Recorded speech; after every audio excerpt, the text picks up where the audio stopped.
In today's video, I'm going to show you the top 5 lenses that I use for my Sony full-frame cameras. Now, I've had a bunch of lenses for my Sony cameras over the past couple of years, but I've recently sold off most of them and I've kept it down to only 5 lenses. So in this video, I'm going to reveal which those 5 lenses are and the reason why I stick to these lenses basically. But also, I should point out that as a minimalist, I'm trying to reduce the number of lenses that I have. So I'm going to minimize these even further. And I'm going to show you which lens I would keep if I only could keep one lens. So let's get started.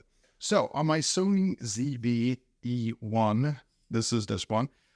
This is the lens that I use on most of my shots for these videos that I shoot, both on YouTube, both on Amazon.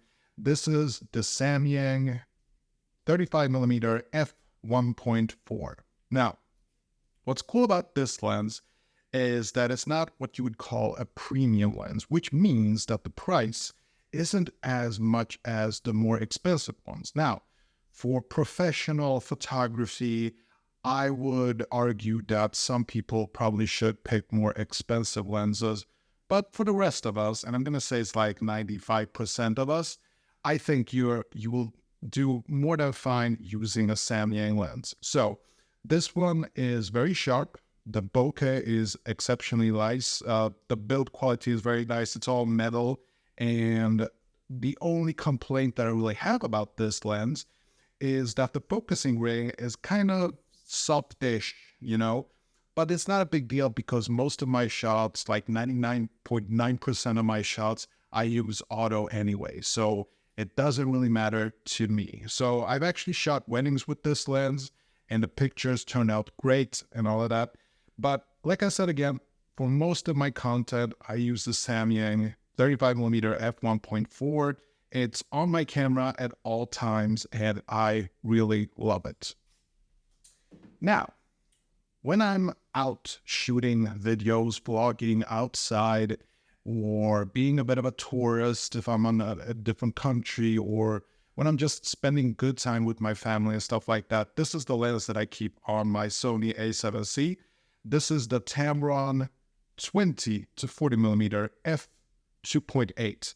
This lens is beautiful to use for so many reasons. So first of all, it's mainly, I would say, for vloggers or people who want to get close in their shots or whatever they're shooting.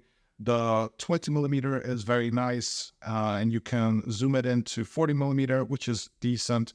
f2.8 on a full-frame camera looks very good. Now, you won't get the nicest bokeh, but I made a review on this particular lens, why I would keep this lens if I could only keep one lens. It is that good.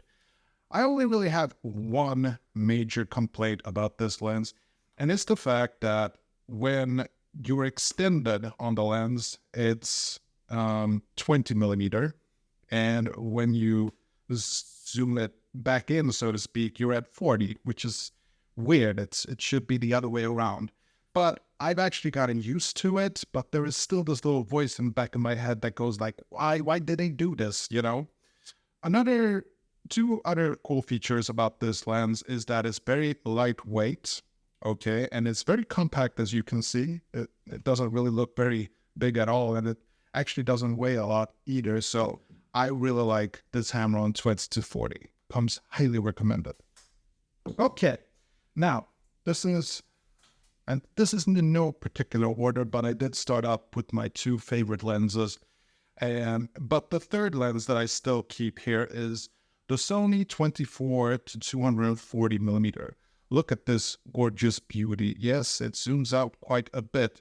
Now, what I really like about this lens is that it's super versatile. So if I would be traveling in broad daylight, this is the lens that I would use if I wanted to do bird photography or whatnot, or, you know, maybe a sport event or something like that. Not that I care about sports, but this is the lens to have. And one of the coolest features about this lens, apart from the 10x zoom, is that it's actually got built-in image stabilization. So if you combine this with something like the Sony ZV-E1, you get very stable shots, okay? So this is not f1.4, it's not f2.8, it extends from f3.5 to f6.3. So bright daylight is recommended with this lens, and you don't want to use this to say portrait shots. You won't get much bokeh with this thing, but I really like this lens a lot. Okay, and then we have the Tamron 28-75. Now, it's kind of interesting. I cannot get rid of this lens because there is a part of me that doesn't like it because it's 28mm on the wide angle, right? And 28, if it could be at least 24, you know? Now, I know that Sigma has a 24, Sony has a 24-70, but the problem is those lenses are very big. And when it comes to Tamron is very good at making low weight and small zoom lenses. And this one is actually great. So I've used this in a bunch of situations where I wanted to get some distance between me and the subject, like let's say on a Christmas party or a New Year's Eve party. This one actually works a lot better than the Tamron 20-40 because the Tamron 20-40 requires me to be pretty much in your face when I'm taking pictures and videos. So the Tamron 28-75 is a beautiful lens. It's probably the most sold lens in the world. I'm just guessing here because I think that most YouTubers seems to be using this. So it's kind of cool. It's a nice lens. And then we have the fifth and final one. This is a lens that I really like using, and I just cannot bring myself to sell this one. This is the Samyang 24mm f1.8. Now, there are 24mm lenses with f1.4, but personally, and I made videos about this, I don't think that there is a huge difference between f1.4 and f1.8.